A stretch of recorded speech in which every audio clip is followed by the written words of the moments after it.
I wanted to test your Spanish with a famous actor. A lot of you guys know who this is, but I want you to pronounce his name. You know who this is. You know who this is, right? Yeah. How do you say his name? Eugenio Derbez. Not Eugenio, like you crucifying me for saying. ¿Cómo se dice creepy in Spanish? We just talked about a bunch of creepy shit on the podcast. I don't know how to say it in Spanish, bro. I don't know. Espeluznante. Oh yeah, I would have never got that, bro. Espeluznante. Holy shit. ¿Cómo se dice goosebumps? Piel de gallina? No. Carne de gallina? No. This is a word that you would know. Escalofrío? Yeah. Bro, let me know if y'all say piel de gallina or carne de gallina. I've never heard that before. You never heard that? No. My mom always says escalofríos. ¿Cómo se dice Grim Reaper? La parca. That was easy.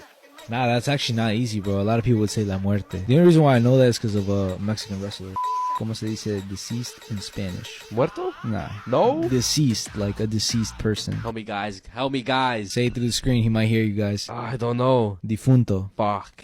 So this Republican police lieutenant claimed on social media that he would not help Democrats in his own city. Now, this story is absurd. Here's one of his posts saying that if you support the Democratic Party, I will not help you. Right here, he says, the problem is that I know which of you supports the Democratic Party, and I will not help you survive the end of days. In another post, he said, at the end of the day, I will require you to provide proof of who you voted for if you ask me for help. Weapons and ammo are not cheap. This is Clark County Sheriff's Office Lieutenant John Rogers, the man who shared those things on Facebook. He's been with the force for 40 years, and you would expect that making comments like this would get you removed from a position that you're in, correct? Nope, he received a written reprimand. He is still on duty. And I just think this is insane. If a Democratic sheriff said they're not going to help Republicans, that's horrible. If a Republican sheriff says they're not going to help Democrats, that's horrible. Because at the end of the day, we are all Americans. But it's just inexcusable to let this guy continue policing the community. I mean, it's just absurd. Now, interestingly, John Rogers, that lieutenant, he actually blamed those posts on sleeping medication. He said right here, I don't remember writing these posts or deleting any posts, and said that he was taken aback when I read those messages. I mean, really? Sleeping pills is what we're going for? I just think something like this should be condemned by people from both parties. And it's honestly really scary to read that someone is out there doing something like this publicly.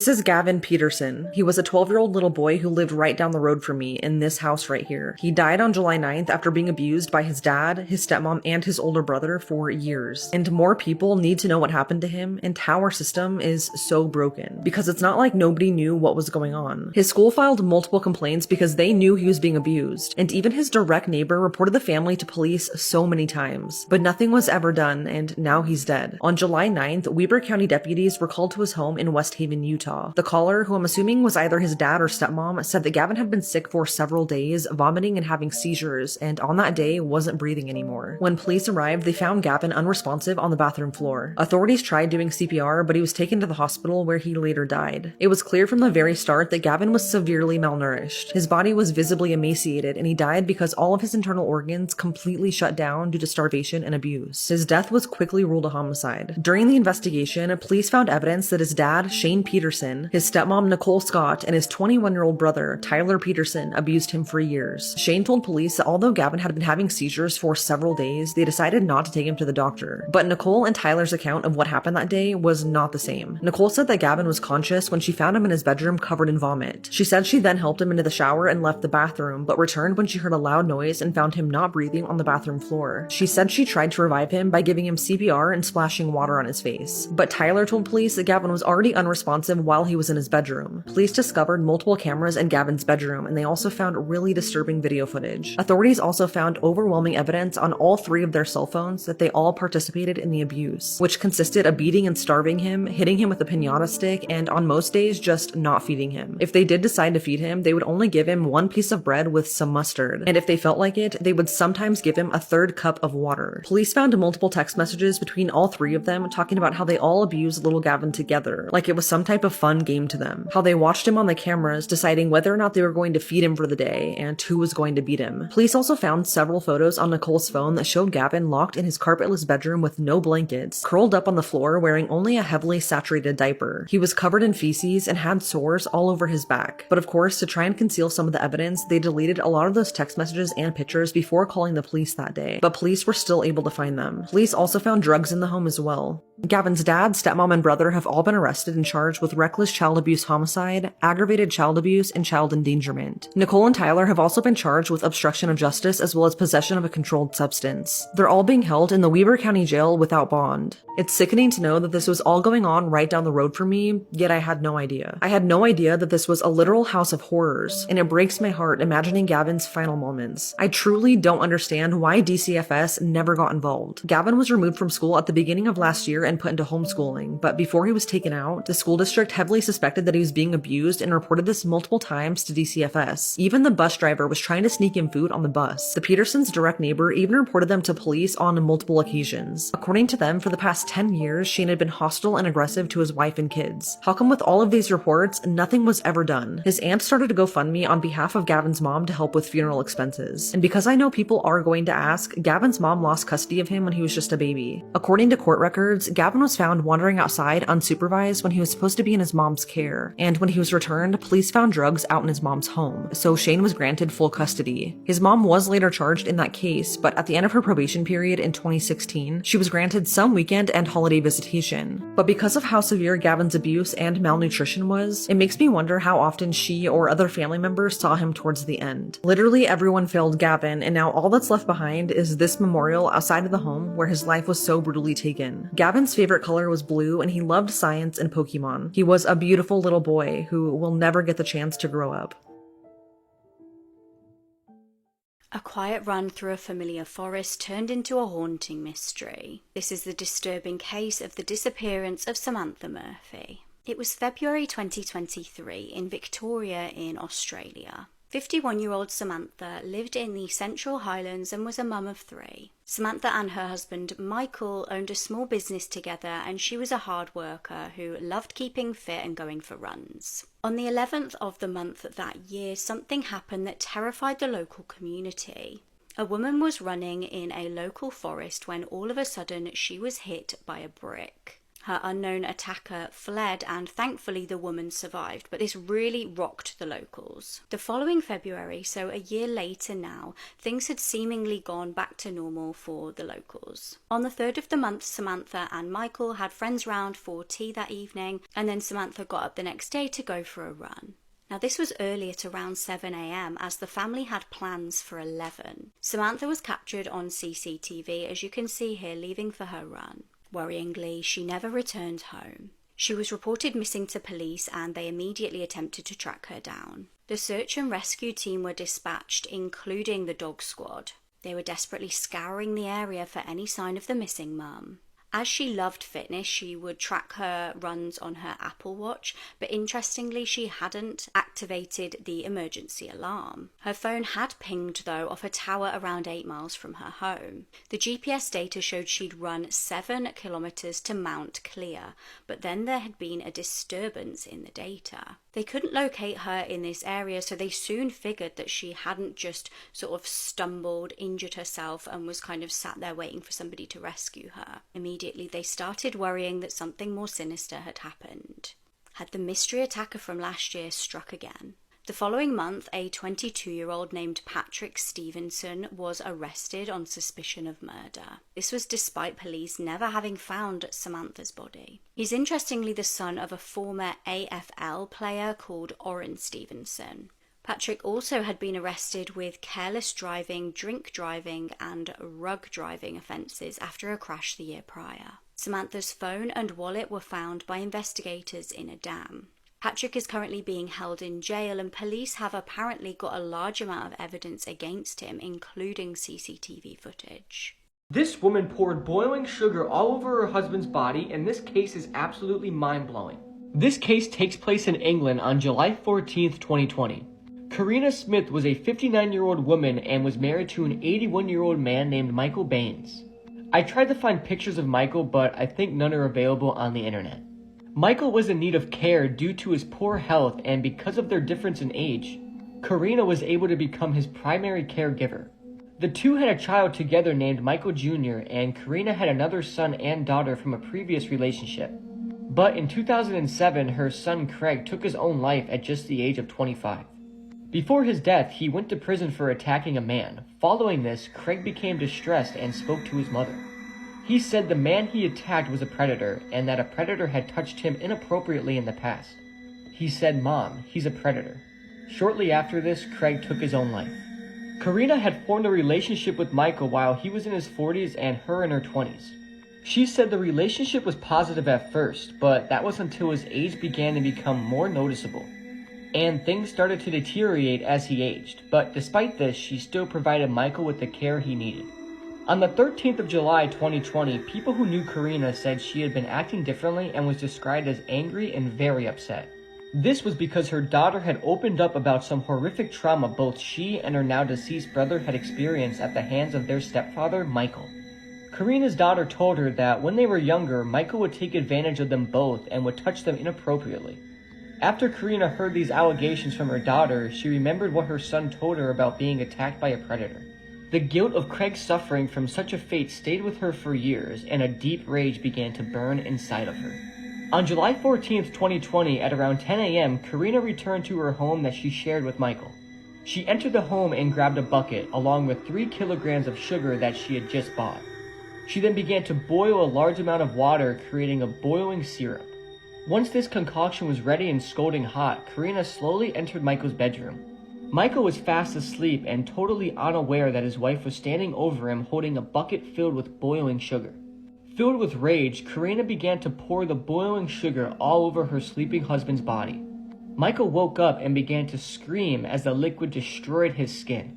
This mixture of sugar and boiling water is often referred to as prison napalm, due to the horrific burns it can cause.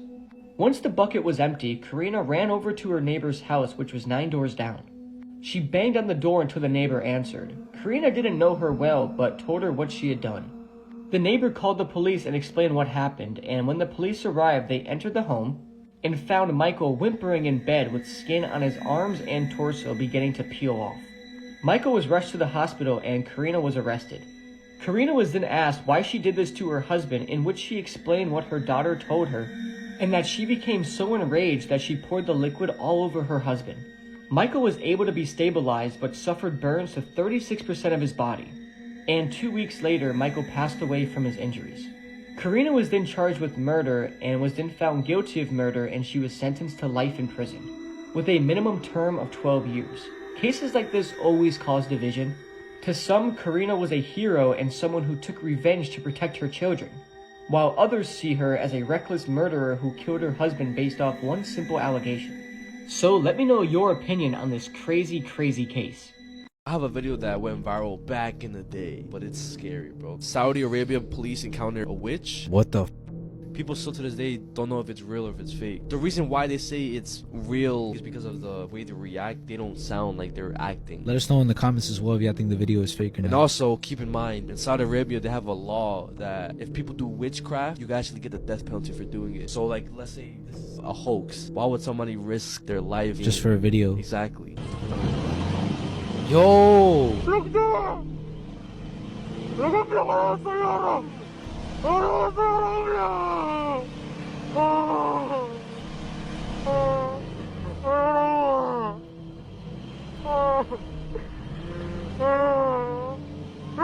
Yeah, that's mad scary, bro. That's what I'm saying, bro.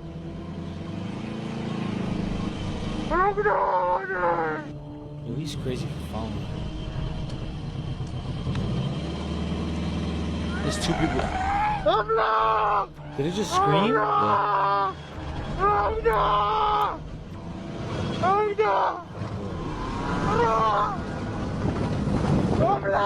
They stayed there longer than I would have, bro. I would have been out. Yeah, bro. If anybody knows any Arabic, or if you guys could translate it in the comments, please. Right now we are driving to the Chateau d'Amois. We just crossed over into Belgium, so we're out in the middle of nowhere in the Belgian countryside. This place is absolutely as notorious as they come.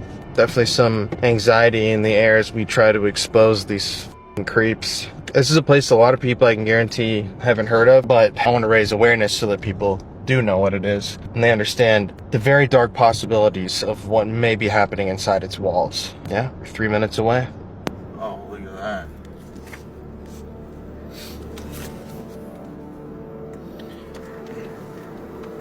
Yeah, looks like they got this place under fucking lock and key now. So we're right here.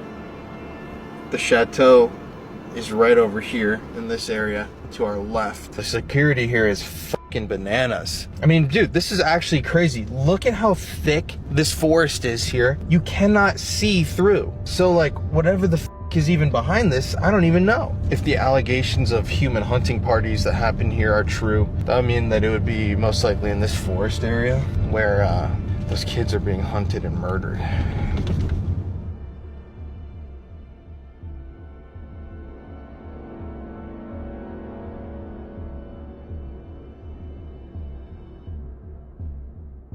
Imagine showing up to the school gates to find a student's severed head. This is the horrifying case of the Kobe child murders. It was the 27th of May 1997 in Tano-Hata. Just hours before students were due to attend school that day, the caretaker turned up and found something horrific. A special education student's head lay severed by the gate of the elementary school. The victim was John Hayes, aged just 11.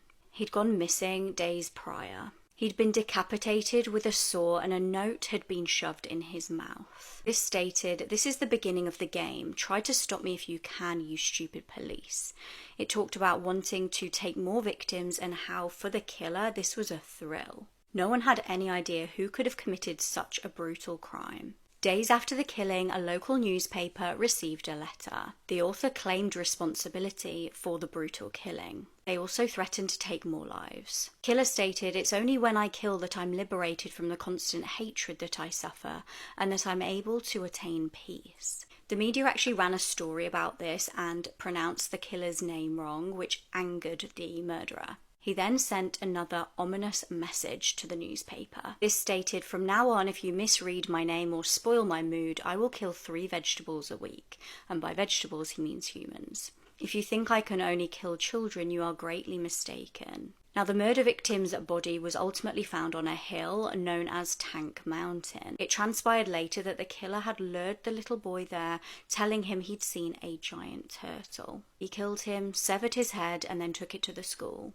But this was not the killer's only victim. Earlier in February that year, he launched a brutal attack on 2 schoolgirls. Both thankfully survived, but the following month, another victim was not so lucky. On the 15th of March, 10-year-old Ayaka Yamashita was struck from behind with a hammer. She tragically passed away from her injuries. Now, police were frantically searching the local area for any clues as to who could have committed this crime. Finally, there was a breakthrough. They found a knife. This knife was located by a local schoolboy's home. The 14-year-old junior high school student was then apprehended and ultimately did confess to these brutal killings. No one could have predicted that the person responsible for 2 murders had been a child. Officers also discovered that there were details of the first killing in this schoolboy's secret diary. Due to his age, at the time his identity was kept hidden. It was later released that his name was Shinichiro Azuma. They conducted handwriting analysis on this boy and compared it to the letters that had been written to the newspaper and found that it was in fact the same person. He was imprisoned at the time, but apparently has now been released and is living in Tokyo.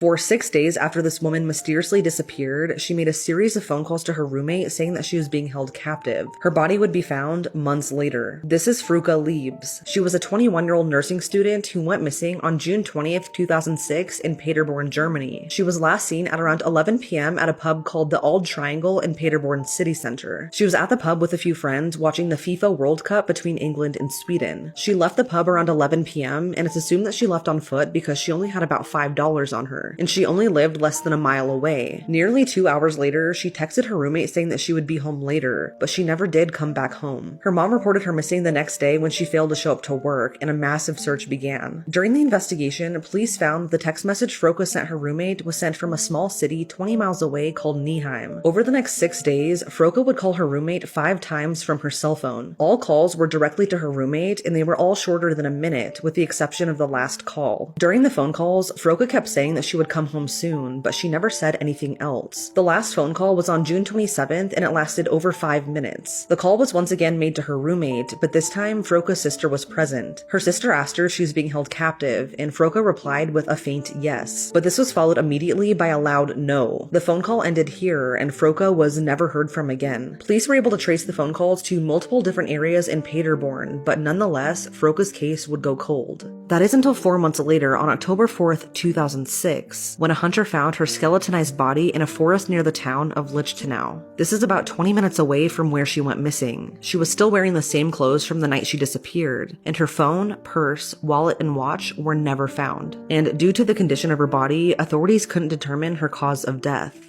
No motive has ever been discovered in this case, but police believe that she was likely kidnapped and held captive in the area around Nieheim, and she may have been forced to make those phone calls. Police believe that she knew her killer, who was likely a man, and they also believe that he knew the area pretty well. Over 900 people were interviewed by police, and from that list, there were 5 potential suspects, but they've all since been cleared with alibis. It's now been 18 years. Froka's case remains unsolved, and whoever killed her is still out there. This woman poured boiling sugar all over her husband's body, and this case is absolutely mind-blowing. This case takes place in England on July 14th, 2020. Karina Smith was a 59-year-old woman and was married to an 81-year-old man named Michael Baines. I tried to find pictures of Michael, but I think none are available on the internet. Michael was in need of care due to his poor health, and because of their difference in age, Karina was able to become his primary caregiver. The two had a child together named Michael Jr., and Karina had another son and daughter from a previous relationship. But in 2007, her son Craig took his own life at just the age of 25. Before his death, he went to prison for attacking a man. Following this, Craig became distressed and spoke to his mother. He said the man he attacked was a predator, and that a predator had touched him inappropriately in the past. He said, "Mom, he's a predator." Shortly after this, Craig took his own life. Karina had formed a relationship with Michael while he was in his 40s and her in her 20s. She said the relationship was positive at first, but that was until his age began to become more noticeable, and things started to deteriorate as he aged. But despite this, she still provided Michael with the care he needed. On the 13th of July 2020, people who knew Karina said she had been acting differently and was described as angry and very upset. This was because her daughter had opened up about some horrific trauma both she and her now deceased brother had experienced at the hands of their stepfather, Michael. Karina's daughter told her that when they were younger, Michael would take advantage of them both and would touch them inappropriately. After Karina heard these allegations from her daughter, she remembered what her son told her about being attacked by a predator. The guilt of Craig's suffering from such a fate stayed with her for years, and a deep rage began to burn inside of her. On July 14th, 2020, at around 10 a.m., Karina returned to her home that she shared with Michael. She entered the home and grabbed a bucket, along with 3 kilograms of sugar that she had just bought. She then began to boil a large amount of water, creating a boiling syrup. Once this concoction was ready and scalding hot, Karina slowly entered Michael's bedroom. Michael was fast asleep and totally unaware that his wife was standing over him holding a bucket filled with boiling sugar. Filled with rage, Karina began to pour the boiling sugar all over her sleeping husband's body. Michael woke up and began to scream as the liquid destroyed his skin. This mixture of sugar and boiling water is often referred to as prison napalm, due to the horrific burns it can cause. Once the bucket was empty, Karina ran over to her neighbor's house, which was 9 doors down. She banged on the door until the neighbor answered. Karina didn't know her well, but told her what she had done. The neighbor called the police and explained what happened, and when the police arrived, they entered the home and found Michael whimpering in bed with skin on his arms and torso beginning to peel off. Michael was rushed to the hospital and Karina was arrested. Karina was then asked why she did this to her husband, in which she explained what her daughter told her, and that she became so enraged that she poured the liquid all over her husband. Michael was able to be stabilized but suffered burns to 36% of his body, and 2 weeks later, Michael passed away from his injuries. Karina was then charged with murder and was then found guilty of murder, and she was sentenced to life in prison, with a minimum term of 12 years. Cases like this always cause division. To some, Karina was a hero and someone who took revenge to protect her children, while others see her as a reckless murderer who killed her husband based off one simple allegation. So let me know your opinion on this crazy case. Know the whole conspiracy, murdered in Disney or like injured in Disney, and like they basically cover up any deaths or any accidents that happened back in like the 70s, right? Yeah. There was this girl, her name was Debbie Stone. She had just recently got into college, but college is expensive, obviously. So she landed a job at America Sings, which is one of the new attractions to Disneyland. I hope you have a list, because I've never heard of that. So it was this right here. Oh, okay. And basically, it was an attraction that paid tribute to, you know, the United States, Okay. kind of patriotic. But it wasn't just one set. It was a 6-set stage. It would rotate clockwise. Okay. But this one specific day, it was actually spinning counterclockwise. And she had started her evening shift. She was in charge of kind of saying goodbye to the people who had already watched the show. So she was on the left side of the stage. Everybody was enjoying the show. Out of nowhere, everybody hears like this horrific, scary ass scream. They go over to the left side of the stage and they see her in between the sets. She got crushed to death, bro. Yankee Doodle liked the South, sang their song so dear. Thought they were most elegant for everyone to hear. Yankee Doodle sing it up, the Yankee Doodle language. I'm music and the working with the song behind.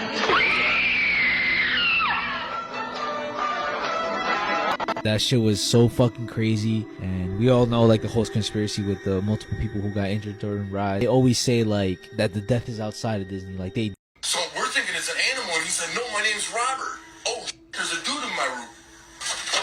Hey, I'll put my firearm. Put your away. Just tell him, come here. Turn around. I'm trying to come here. Turn around. Put your hands behind your back. Imagine the shock that you would feel in your body when you discovered that a man wanted for murder had been hiding out in your attic. Back in 2023, this story happened in Wisconsin. On June 18, 2023, officers were dispatched in the town of Cudahy, Wisconsin. Apparently, residents in this neighborhood had heard the sounds of glass breaking and had seen a man running on top of people's houses, jumping roof to roof in their neighborhood. While the police were on their way, one officer heard a gunshot. And then once the officers arrived, another shot was fired at them. And later on that evening, as the officers were maintaining a perimeter, a third gunshot was fired. After a few hours, though, the search for the suspect was discontinued. That is, until the very next morning, when a concerned citizen called the police about hearing noises in their attic. When the police went to investigate, they found 36-year-old Robert Turner Jr. up there. According to the man who found Robert, when he heard these noises in the attic, he opened up the attic hatch and found Robert sitting there. Robert told the man, "My name is Robert," and then the homeowner pulled Robert out of the attic by his legs. Robert allegedly offered him $300 to not call the police, but obviously he called the cops. As it turns out, Robert had a huge bag of ecstasy in his pants. A firearm was found inside of the home that Robert had placed inside of the grill. And as it turned out, Robert had already been convicted in 2007 of negligent homicide after negligently handling a dangerous weapon or explosive. I mean, what a shock. You hear something in your attic and this guy pops out, a convicted murderer. Definitely an interesting way to start off your week if it's a Monday morning. If you want to hear more true crime stories, listen to the podcast that I co-host with my wife Courtney, Murder in America. It's available on all streaming platforms like Apple Podcasts and Spotify. Or you can listen to my new show, The Conspiracy File, on all streaming platforms where we talk about pedophile rings and suspicious deaths. Or you can watch that show on YouTube under the same name. The house in this murder case was known as the most notorious crime scene in history. This is the disturbing case of Lizzie Borden. It was the 4th of August in 1892 in Fall River, Massachusetts. Inside his family home lay Andrew Borden, who was lying on his back on the sofa deceased. When investigators got to the scene, they found his daughter, Lizzie, was outside. She said she had been there at the time of the murder, but she was outdoors in the barn. But Andrew was not the only casualty that day. Inside the home, upstairs in the bedroom, lay another victim. This time it was Lizzie's stepmom, Abby. She was lay face down and rigid, having been struck and killed with a hatchet. Now, Lizzie's dad was a wealthy man, and the family lived in a very well-off area where crimes rarely took place. This made the news of the murders even more shocking to the local community. Suspicions soon fell on Lizzie, having been there, obviously, at the house at the time of the murders. Interestingly, she'd also never got on with her stepmom.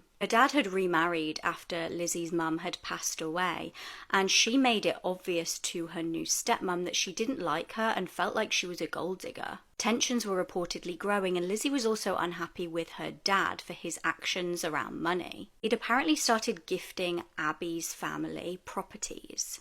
Both Lizzie and her sister Emma had reportedly grown distant from her dad and stepmom. Now, when police spoke with her, Lizzie was reportedly quite rude and had an attitude. They also said that her story was really contradictory and she couldn't keep her story straight. She first said that she'd heard like moans and groans from the house during the murders, and then she changed her story and said she'd heard nothing. Frustratingly, at the time of her questioning, she wasn't checked for any blood on her. Investigators also didn't thoroughly search her. They did find the murder weapon later on in the basement of the house. Interestingly, Lizzie was spotted burning a dress in the days after the murders. When she was questioned about this, she just said that she'd got some paint on one of her dresses and that's why she burnt it. Other people wondered whether there was a more sinister reason. Lizzie was arrested and put on trial for the double murder. Just 5 days prior to the trial, another brutal murder took place in the local area. A woman was hacked to death in her kitchen, and some were wondering whether a serial killer was on the loose and to blame for both murders. Now, interestingly, later on, a man called Jose was convicted of that murder, and it was determined not to be in connection with the Borden family murders. Lizzie claimed that she was not inside the house at the time of the murders for about half an hour while they took place, and one witness did reportedly see her outside of the house that day. The jury acquitted Lizzie, but many believe she got away with murder. Others believe that Lizzie's uncle John could have been responsible. He didn't see the family a lot and strangely stayed the night before the murders. He also had a suspiciously strong and well thought out alibi. We need to talk about what's going on in Jackson, Mississippi right now and how 215 bodies were just found buried in a field behind a jail. I honestly don't know how this isn't national news by now. 215 bodies were just found buried in unmarked graves behind the Hinds County Jail, or more specifically, the Hinds County Penal Farm in Jackson, Mississippi. Some of the grave sites were completely unmarked, while others were only identified by a number on a metal rod. The family members of these victims were never notified that their loved ones were buried, and the majority of them still just thought that they were missing. And the state in which this mass graveyard was found is absolutely horrendous. The bodies were placed in body bags and never embalmed before being buried in a shallow grave. And the stench was reportedly so bad that it attracted birds and other animals to try and scavenge for the remains. This discovery has made many question why authorities never investigated these deaths, and why they also chose to never contact the victims' family members before burial. What's even more disgusting is the fact that now that this has gone public, authorities want the victims' family members to pay a fee to collect their loved ones' bodies. This discovery all started because of a mom who was searching for her missing son, Dexter Wade. This is Betterston Wade, and she last saw her son Dexter on March 5th, 2023 around 7:30 p.m. when he left her home. After not being able to contact him, Betterston officially reported Dexter missing to police on March 14th, although at first she was hesitant to do so because she didn't trust the Jackson Police Department. Just 4 years prior, Betterston's 62-year-old brother died after a Jackson police officer slammed him into the ground. That officer was convicted of manslaughter, but he's currently trying to appeal. Because of this, she was scared to report Dexter missing to that same police department, but she ultimately thought that's what was best to try and find him. The case unfortunately was not taken seriously from the very start, as the initial investigator assigned to the case misspelled Dexter's name as Dester. But Betterston gave the police department photos of him and remained in constant contact for updates. She reached out to the police department multiple times over the span of months, but every single time they told her that they had no updates for her, which was not true at all. In fact, they knew where Dexter was from the very beginning. Just 30 minutes after leaving his mom's home the night he went missing, Dexter was hit and killed by an off-duty Jackson police officer in a police SUV.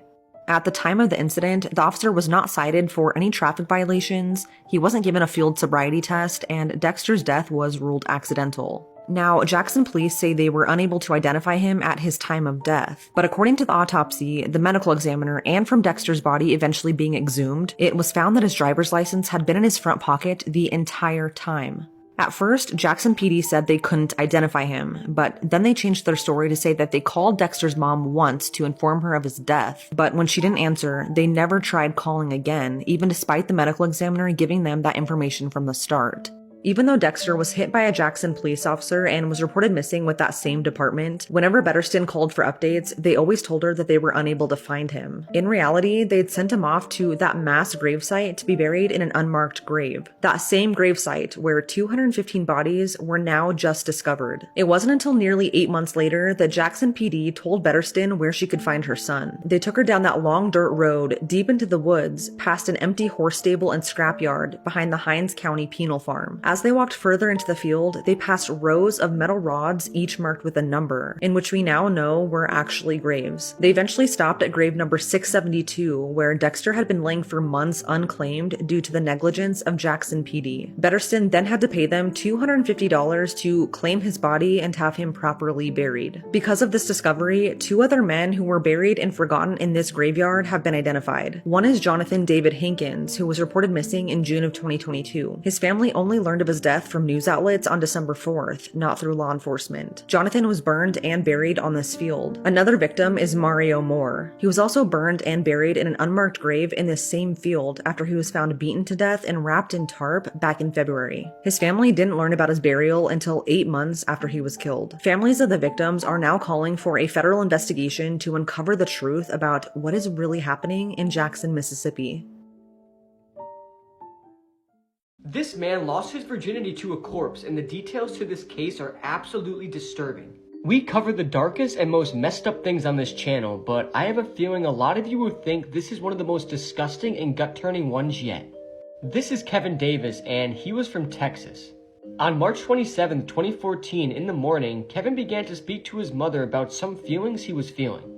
He told her that he had a strong dislike towards people, but for the most part, he was unhappy with how his life was going so far, and told his mother that he wanted to take his own life, which took his mother back for a second. She then told Kevin she was very sad about this confession, and Kevin asked her for permission to end his life.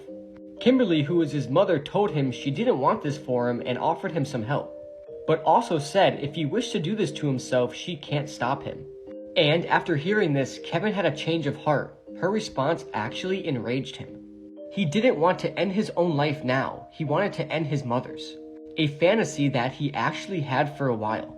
Later on, when Kimberly was relaxing on the couch in the living room, Kevin snuck up behind his mother and began to strangle her with a cord.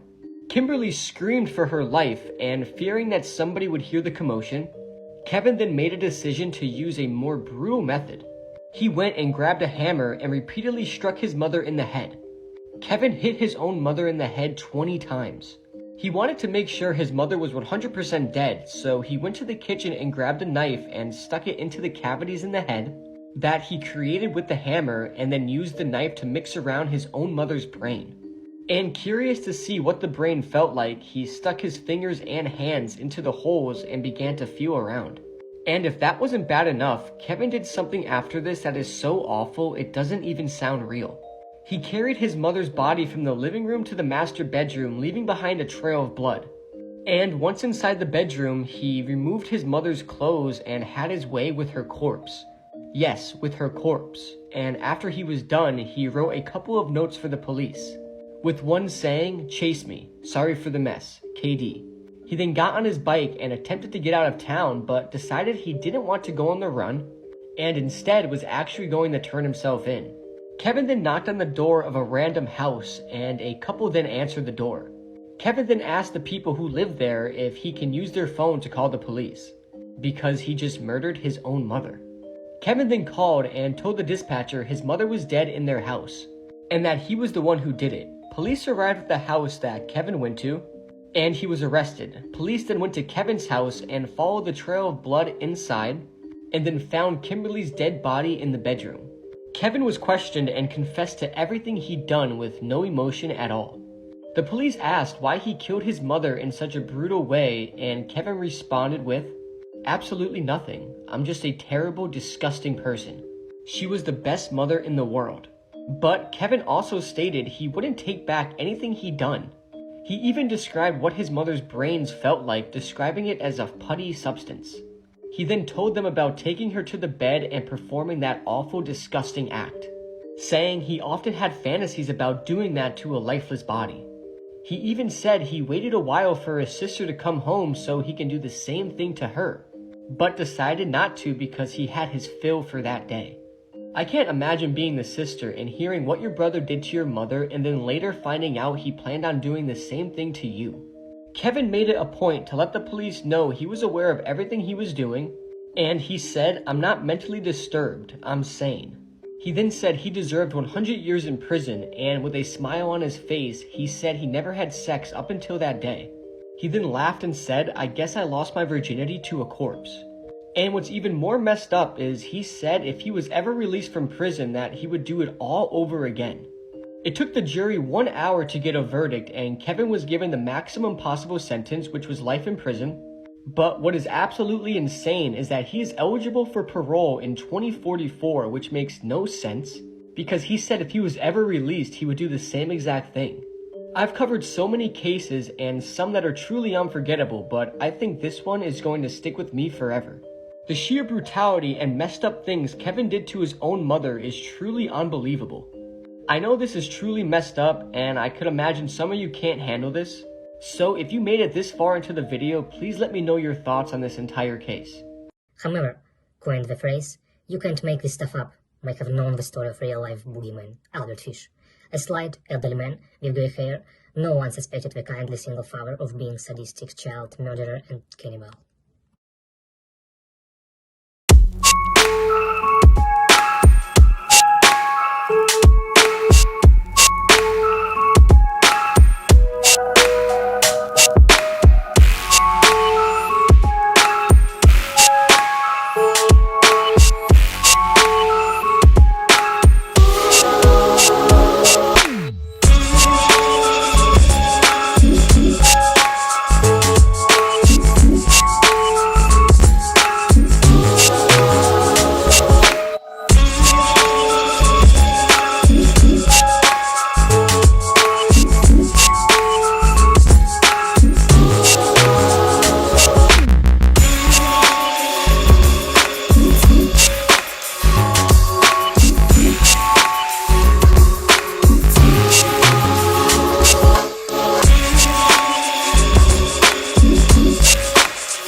Injected. Unfortunately, I caused the death of a woman, Shatarka Nubi. I am now behind bars and have been sentenced to 10 years in prison in Florida. Clues in this missing child case are so disturbing. In 1991, 11-year-old Mike Heimbau was living on the Jersey Shore. On November the 25th, 1991, an event took place that would change everything. A fire had broken out near the beach, and little Mark was keen to take a look and explore. After leaving his house to investigate, he was never seen again. Initially, investigators thought that little Mark may have drowned or got stuck somewhere, and a huge search began. Local volunteers, dog units, and helicopters scoured the nearby areas for any sight of the little boy. Then they had an unsettling breakthrough. A fireman found one of Mark's trainers on the beach. His mum started getting excited, thinking that they were close to finding little Mark, but unfortunately that was not the case. Disturbingly, witnesses came forward to say they seen a man talking to Mark. Thomas Buckcavage Jr. was a 57-year-old man that police questioned. He allegedly looked very similar to a sketch of the man seen talking to Mark. Sickeningly, he was actually sentenced to 18 to 36 years in prison after being convicted of SA against young boys. He is still in prison but denies any involvement of the missing little boy. Police are hoping now that AI may be able to help shed some light on the case. I really hope that soon we can get some information that helps provide closure to Mark's family. I survived a plane crash by eating the corpses of my teammates. Like this video and stay tuned until the end, because my story is amazing. My name is Fernando Parrado, and I've been known to indulge in cannibalistic practices for survival. It's December 1972, the 13th to be precise. As our plane was taking me and my rugby teammates to play a match in Chile, the aircraft, a Uruguayan Air Force plane, suddenly crashed due to pilot error in the Andes Mountains. The right wing was torn off first, opening the fuselage and taking a few passengers with it, before the left wing was ripped off and the plane crashed into a glacier at an altitude of 3,600 meters. Of the 45 passengers on board that day, including staff, only I and 15 others survived, the other 29 having died. We took shelter under the carcass, but food soon ran out. First, we thought of eating the leather straps from the luggages before resolving to eat the pilot's corpse, then that of my friends. Using razor blades and debris from the portholes, we cut up the human flesh, preserved by the cold. Despite the extreme cold and weather conditions, I decided to organize expeditions in search of help.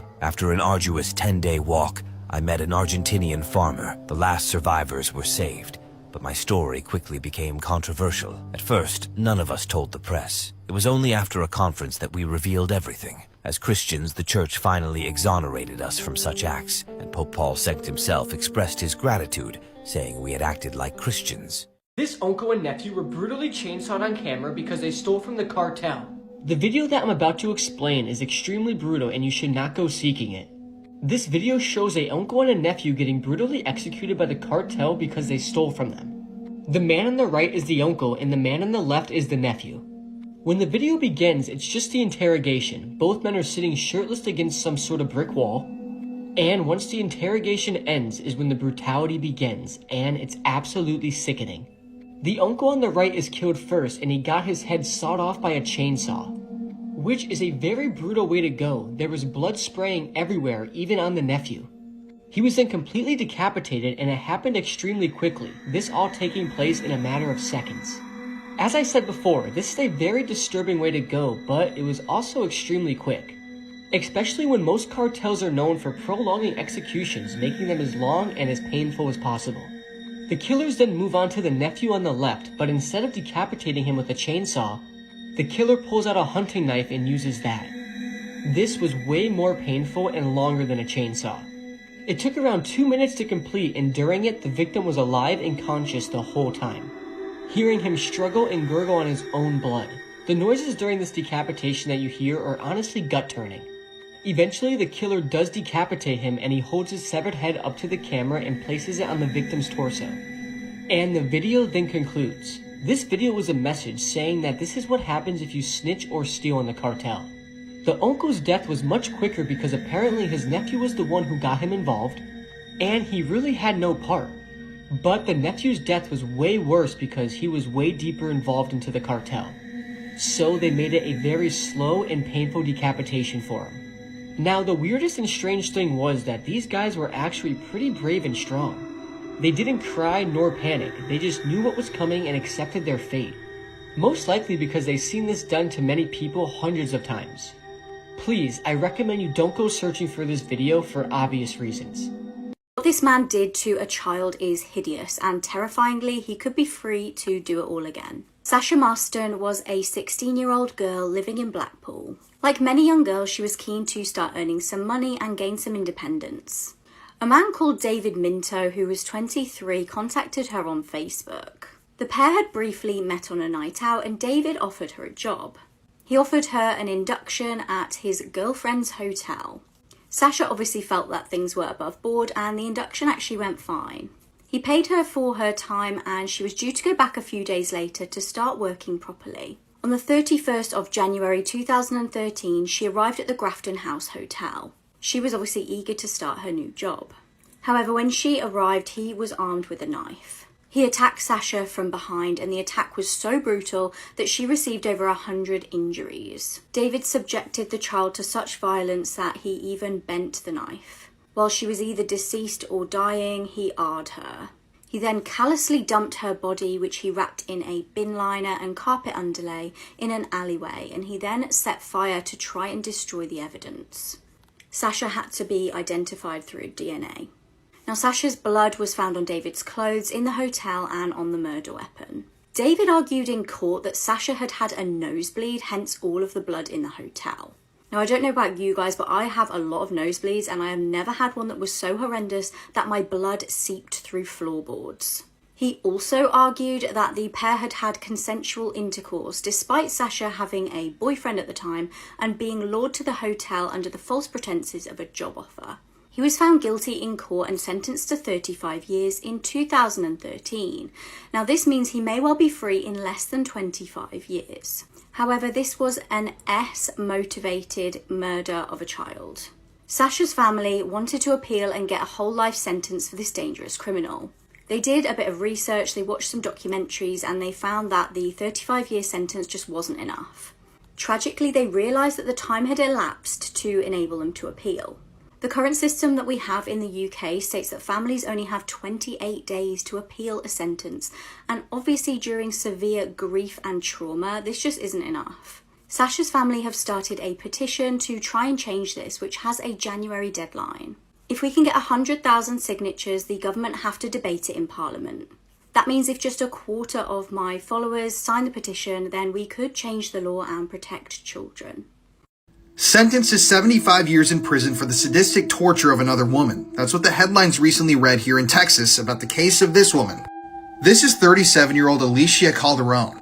And this story is bizarre. So in 2019, Alicia opened her doors to a 24-year-old woman. The woman who moved in was Simone Valdez Junkin. Nowadays, she lives in a halfway house, but she recently shared her story of the horrific things she had done to her. So at first, Simone decided to move in with Alicia because she thought Alicia was a friend that would help her. The agreement was that Simone would take care of Alicia's children, she would keep the trailer clean, and she would take care of an elderly woman who lived there as well. All this in exchange for a free place to live. And at first, this arrangement seemed to be going well. That is, until a few months later. First, Alicia took away Simone's phone. She wasn't allowed to contact her friends and family and had no contact with the outside world. Then Alicia started rationing and limiting the food that Simone could eat.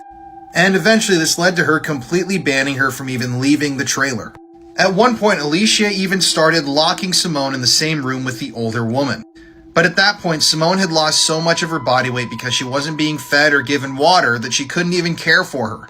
And in July of 2021, at one point, Alicia caught Simone stealing food from the kitchen. And in response, Alicia literally locked Simone in a dog cage. She then went to the kitchen, heated up some water, and poured boiling water all over Simone's legs. This would happen again a few months later when she got into another argument with Simone, went to the kitchen, poured up some boiling water, and poured it all over Simone's body again, this time burning not only her legs, but her chest and her arms. Eventually, someone else living in this trailer gave Simone access to a phone, and she used the phone to contact her stepfather. So when the stepfather contacted the police, they showed up at the trailer and they found that they had to physically remove stones from doorways to allow Simone to leave the building. Simone had lost about 68 pounds while she was being tortured over that period of 2 years. She had severe burns and injuries all over her body that had not been properly treated. And the elderly woman that was inside of the home was so frail and so malnourished that authorities initially thought she was a dead body. But why would Alicia want to do all of this?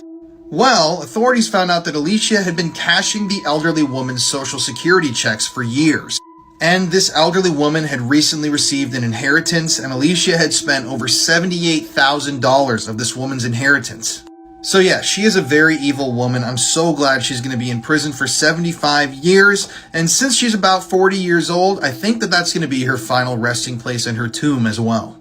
Jeffrey Epstein didn't kill himself. At least that's what a lot of people think. And here's some of the evidence that they cite when they talk about this case. So after his initial arrest, Jeffrey Epstein was placed on suicide watch for a number of reasons, even though he was continuously telling prison psychologists, friends, attorneys that he wouldn't do that and he's never considered it. So first of all, let's take a look at this sign. This is a sign that was hanging on or around Jeffrey Epstein's jail cell. No one knows why this question mark is around the mandatory. A newspaper even reached out to the Bureau of Prisons to ask about why there was an underlying question mark here, but they refused to comment. 7:49 on the night before they found Epstein dead in his cell. He's led to his cell and he's placed there. So Epstein had been on suicide watch for weeks at this point, but he had just been taken off suicide watch the day before. The people running the prison, the Bureau of Prison System, they recommended that Jeffrey Epstein needed to have a roommate at all times. Even if he had been taken off of the list, he was still on the list, if you know what I mean. Well, for some reason that night his roommate was not assigned to him, they were removed from the cell, and that left Jeffrey Epstein completely alone in his jail cell. Now remember this sign that said that they have to search his cell and look at Jeffrey Epstein every 30 minutes? Well, that did not happen. Well, it turns out that the two security guards that were supposed to check on him every 30 minutes, Michael Thomas and Tova Noel, did not check on him for over 8 hours. Video surveillance footage literally shows them playing with their phones and sleeping on the job. And keep in mind that Epstein at this point was America's most high-profile criminal. This dude was all over the news. And after all this, these two were charged with falsifying documents and attempting to defraud the federal government. So something that's always kind of rubbed me the wrong way about all this is the security camera footage itself. Now, this is a prison. Every angle should have been being captured at every single moment. You know, anything can happen in prison.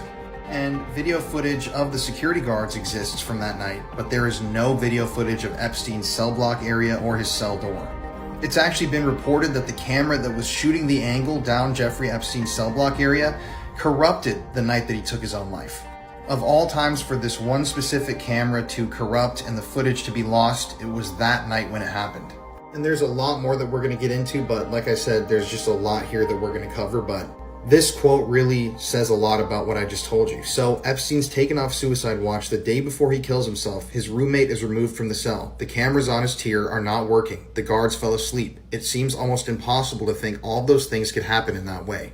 And this is Epstein we're talking about, America's most high-profile prisoner.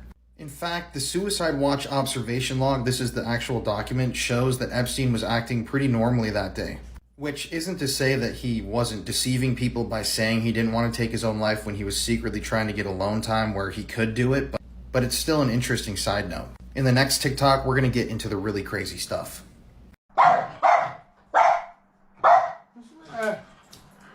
What? Look in there, mate. Look in there. What? Look in there. Jeffrey Epstein didn't kill himself. At least that's what a lot of people think. Today we're going to take a look at some of the evidence that may refute the official story. And you can decide for yourself what you think about this whole thing, but let me tell you, some of this stuff is pretty crazy. If you want me to do a whole series about Jeffrey Epstein, his life and his crimes, let me know in the comments section below, but today we're talking about his death. On July 6, 2019, Jeffrey Epstein was arrested when he was leaving his private jet. And a little bit over a month later, he was found dead in his jail cell. When Epstein was arrested, this was absolutely national news. Everybody was talking about it. It was such a crazy story because he had so many powerful connections. He had been really good friends with the President of the United States at the time, tech moguls, and loads of other celebrities and politicians from across the planet. So everybody in prison knew that this guy needed to be guarded, right? I mean, he was literally the most high-profile prisoner in America. So this is where the story starts to get a little strange. So according to various prison psychologists that had talked to Jeffrey Epstein while he was in prison, he said that he didn't want to take his own life. Many times he expressed to these people that he didn't like pain, he was a coward, it was against his religion, and that he would literally never do that to himself. And I know that it is possible that he was manipulating people into thinking that he wouldn't do it just so that he could do it, but it is interesting that he was talking about this all the time. So the mistakes surrounding Epstein's arrest and eventual death started right away. On a prison intake form, he was listed as a black inmate, obviously he was white, and it also stated that he had no prior sex offense convictions, even though he was a registered sex offender. Like I said, this is the most high-profile inmate in America, so why would they make these mistakes? There were also multiple phone calls placed by Jeffrey Epstein that were not logged and not recorded by the prison system. They have no real record of who he called or who he talked to, and that is obviously a blatant violation of any prison's policy. For the entire month that he was held in prison, all the psychologists agreed that he may have seemed a little down, but he didn't seem like he was about to take his own life. On the night that Epstein took his own life, he made a social phone call. This phone call was not recorded, it was not logged, like I said, as prison policy states that it should be. And later on, the unit manager asked who Epstein had called, and he said his own mother, which didn't make sense because Epstein's mom died in 2004. In reality, that phone call was placed to his girlfriend at the time, Karina, who was a dentist from New York. There are 3 people that have knowledge of this phone call. None of them have stated that Epstein gave any indication that he was about to take his life. And it's interesting because the New York Times asked the Bureau of Prisons for Epstein's phone logs from prison, and they released them, but that phone call was not on the logs. After this, Epstein was escorted back into his cell at 7:49 p.m. by a guard named Tova Noel. And it was at this point in the night when the story takes a turn, and all of the controversy really begins. I'm going to cover all the stuff that surrounds his actual death in the next part of this TikTok series, so follow me if you want to hear the stuff from his jail cell that's inconsistent with the official story. They made this 16-year-old boy dig his own grave before killing him on camera. I really couldn't find much on this besides the video and that the killer was arrested shortly after. But if I had to guess what it was, it's probably some cartel activity, so I'm just going to explain the video. The video is 2 minutes and 11 seconds long, and it was shot in the forest or jungle during the day. As you play the video, it opens up as a POV style with someone pointing a pistol at the victim's head, who is on your screen right now. He is 16 years old. The victim is seen wearing jeans and a red tank top. He doesn't have his hands tied and isn't bounded up at all. After 9 seconds into the video, it jump cuts to the victim digging a hole with some gardening tool. This will be his final resting place. The person filming is still pointing a gun at the victim, and at around 15 seconds into the video, it jump cuts again and shows the victim lying on his back in the grave he just dug for himself. The victim has his arms on his body as he prepares for the worst. Another man then enters the shot with a black hoodie on with the hoodie up to hide his face. He's holding a machete in his right hand, and as the victim is lying in the grave, he strikes him multiple times in the back of the neck, which makes the victim scream out terrifying groans. The victim is not tied up, so he tries to protect himself and puts his hands up as he continues to groan in pain. The killer then proceeds to use the machete in a stabbing type motion, stabbing the side of the victim's neck, which causes horrifying gurgling and heaving type sounds that you will never forget. The killer then starts to stab the victim in the top of his chest and the front of his neck. And again, the victim lets out horrible groaning sounds which continuously change in pitch as he is stabbed. The victim then moves to his side and attempts to cover his neck with his arms, but the killer then starts hacking away like a maniac at the victim's head but ends up hitting his arms and hands, causing extremely deep cuts. The killer then starts hitting the back of the victim's neck again since he can't cover it, and you then hear these horrifying sounds of blade meeting bone. The machete isn't the sharpest either, which makes this 100 times worse for the victim. At this point in the video, somebody behind the camera starts mocking the victim's moans and groans, and just starts making fun of him, which is just horrible.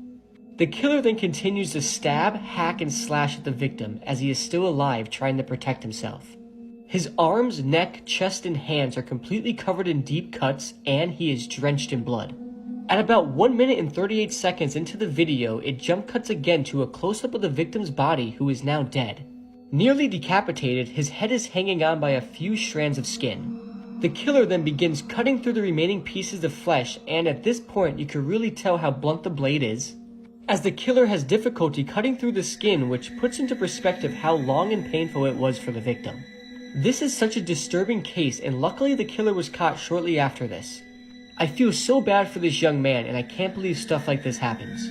I pray you never go searching for this video because it's so disturbing and it would definitely mess up your mental for weeks. Would you think that finding a missing person's severed foot meant that they are dead?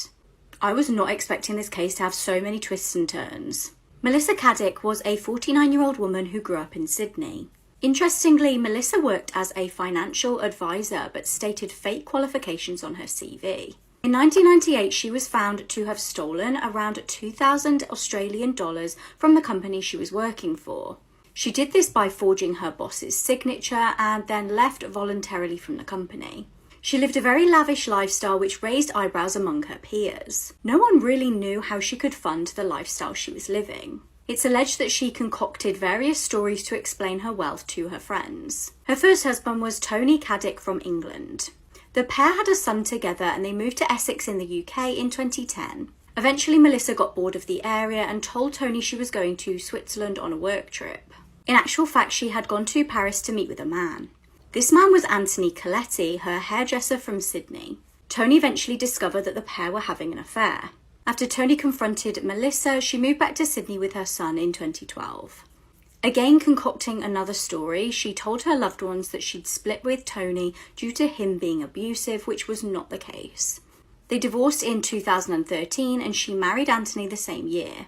Now, between 2012 and 2020, it's believed Melissa was involved in kind of a pyramid scheme. She reportedly gained millions of dollars primarily from her friends and family. She bought luxury cars, properties and clothes. The Australian Federal Police even raided her home on the 11th of November 2020. She was in legal trouble and was being investigated. The day after, she vanished. Her son was 14 at the time and he stated he heard a door shutting at around 5:30 a.m. He said he presumed that his mum was going for a run. However, she had left behind all of her possessions, including her mobile phone, which was obviously very concerning. Despite this, strangely, it took her husband 28 hours to phone police. Now, officers reported that Anthony showed a, quote, composed, relaxed, and seemingly uncaring persona, unlike any other person I had taken a missing person report from previously. Frustratingly, the CCTV around the area didn't actually capture the direct area that Melissa had vanished from. Bizarrely, it seemed that Melissa had been fearing for her safety. A friend claimed that Melissa made her write down a 4-letter code that she was instructed to give her brother if she went missing. In another shocking twist, on the 21st of February 2021, a shoe containing a decomposed human foot was discovered washed up on Bondi Beach. The shoe matched the size and the description of the shoes she was seen wearing during the raid of her home. DNA tests confirmed the foot was hers. However, criminologists were very quick to point out the fact that just because her foot was found, it didn't mean she was dead. She may have been captured and had it amputated, or she may have even amputated her foot herself. It could have been a way for her to evade police capture. Now, some people claimed that they believe she may have taken her own life on the day she was vanished. However, an expert report called that into question. By examining barnacle growth on the shoe, they found that it had spent no more than a week in the water. Now remember that the shoe was found with the foot inside in February and she had vanished in November. In December 2022, she was declared legally dead. Her husband still denies having anything to do with her disappearance.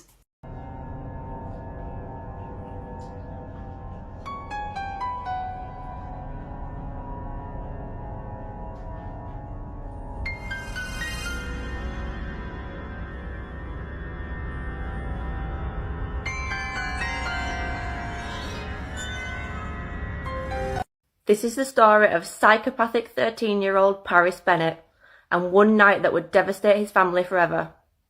Paris was described by his mother Charity as a loving big brother who doted on his little sister Ella. This is Paris Bennett reporting live. This is Ella's pulpit reporting live at Ella's pulpit. This is the suspect of the dirty diaper. Okay, creating dirty diaper. Ella. Ella Lee Bennett. What do you have to say, Ella? What nobody realised was that Paris also had an incredibly dark side and was planning something horrific. On February 4th, 2007, Charity left for work and left her 2 children, Paris 13 and Ella 4, in the hands of a babysitter as she had many times before. Only this time was different. This time, Paris had murder on his mind. Paris was an extremely intelligent child and he'd somehow managed to convince the babysitter that he was perfectly capable of looking after Ella all by himself. So she went home, leaving Paris to carry out his murderous plan. During her shift at work, Charity received a phone call that no mother ever wants to hear. Her daughter Ella had been attacked and murdered at home. Her first reaction was to ask if her son Paris was okay, as she'd assumed somebody must have broken in and killed her daughter. She was told the news that she could never have prepared herself for. Her 13-year-old son Paris had confessed to killing her 4-year-old daughter Ella, and he'd been arrested at the scene. Paris had attacked his little sister with a kitchen knife, stabbing her a total of 17 times. He had then called a friend for 6 minutes and confessed to hurting his sister, before finally calling 911. I accidentally killed somebody. You think you killed somebody? No, I know I did. I feel so messed up. Is she bleeding right now?